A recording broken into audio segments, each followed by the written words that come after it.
معزز سامعین کرام، السلام علیکم۔ لمحے فکر میں آپ کا اپنا یوسف بابا۔ آج کا عنوان: مہاتما گاندھی ایک سچے، مخلص اور بے باک سیاستداں تھے۔ آج پورے ملک میں مہاتما گاندھی کا یوم ولادت منا رہے ہیں۔ آج خوب جلسے ہوں گے، تقاریر ہوں گے، جس میں ہر کوئی گاندھی جی کے نقش قدم پر چلنے کا مشورہ دے گا اور خود کسی اور کے نقوش قدم تلاش کرے گا۔ 75 سال گزر گئے جنتا کو یہ بتاتے ہوئے کہ گاندھی جی نے جنتا کو کیا نصب العین دیا تھا، اور آج ہم کیا کر رہے ہیں۔ آج پوری جنتا بکھری ہوئی ہے، دین کے نام پر، دھرم کے نام پر، چندے کے نام پر۔ اگر ہم تمام ہندوستانی بلا امتیاز مذہب و ملت ایک دوسرے کے بھائی اور خیر خواہ ہیں، تو حکمراں اس میں بھی خلل ڈالنے کی پوری کوشش کر رہے ہیں، جس کی وجہ سے ملک میں اتحاد اور ایکتا کے آثار دور دور تک نظر نہیں آتے۔ اس کے ذمہ دار کون؟ ہر طرف افتراق، بد نظمی اور دھوکے کا دورہ ہے۔ ملک تو کیا، ان کے رہنما اور قیادت کے دعوے دار بھی اتحاد اور ایکتا سے کوسوں دور ہیں۔ اتحاد اس وقت نظر آتا ہے جب انہیں اپنے مفادات کا حصول درکار ہوتا ہے۔ سیاسی، سماجی اور مذہبی جماعتیں آپس میں جھگڑ رہے ہیں اور خود ان کے اندر نظم و ضبط کا گزر نہیں۔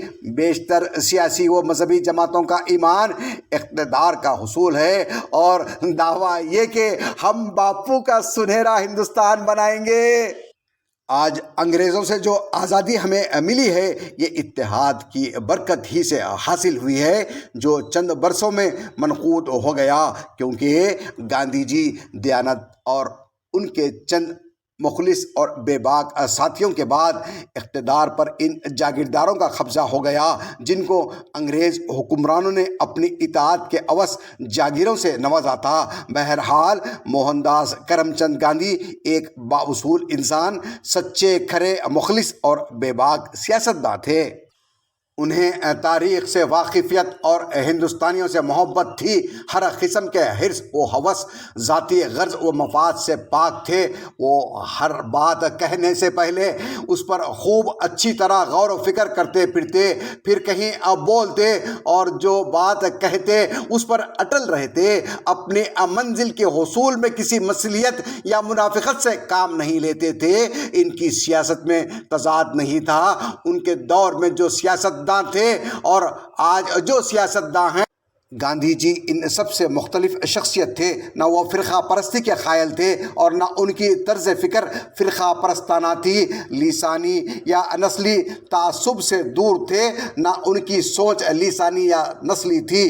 ان کے تدبر اور بصیرت کا ہی نتیجہ تھا کہ انگریزی سامراج سے ہندوستان کو آزادی ملی، مختصر سی جد و جہد سے مل گئی۔ آج ہمارے لیے بڑا المیہ ہے کہ ہندوستانی عوام نے مہاتما گاندھی کی زندگی کو لے کر اپنے لیے مشعل راہ نہ بنایا اور ان کی دکھائی ہوئی راہ سے ہٹ گئے۔ یہ بلا شبہ ہماری بہت بڑی بدنصیبی ہے کہ ہم نے گاندھی جی کی زندگی سے کوئی سبق نہ سیکھا اور اپنے اندر کوئی روح نہ پھونکی، اور نہ ہی ان کے بتائے ہوئے اصولوں پر صدقے دل سے عمل کیا۔ وہ آزمائش اور تکالیف جن سے وہ ہماری خاطر گزرے، ہم اس کے بھی ممنون نہ ہو سکے۔ نصف صدی پر محیط ہمارے خیالات، بیانات اور کارنامے اپنے عظیم رہنما سے بے پناہ ناشکر گزاری کا واضح ثبوت ہے۔ آج ہندوستان کے عوام اپنے ملک کو جن سنگین بحرانوں میں گھرے دیکھ رہے ہیں، قیادت کے دعوے داروں کے دامن پر کرپشن کے جتنے سیاہ داغ نظر آ رہے ہیں، معاشرہ جس طرح اخلاقی انحطاط اور فکری پستی میں ڈوبا ہوا ہے، ذاتی مفادات جس طرح قومی مفادات پر غالب آئے ہوئے ہیں، ایسے میں اپنے رہنما کی شدت سے یاد آتی ہے۔ بہرحال آج بھی اگر بے لوث خدمت اور اتحاد کے ساتھ کام کیا جائے تو کوئی وجہ نہیں کہ ملک ترقی نہ کرے۔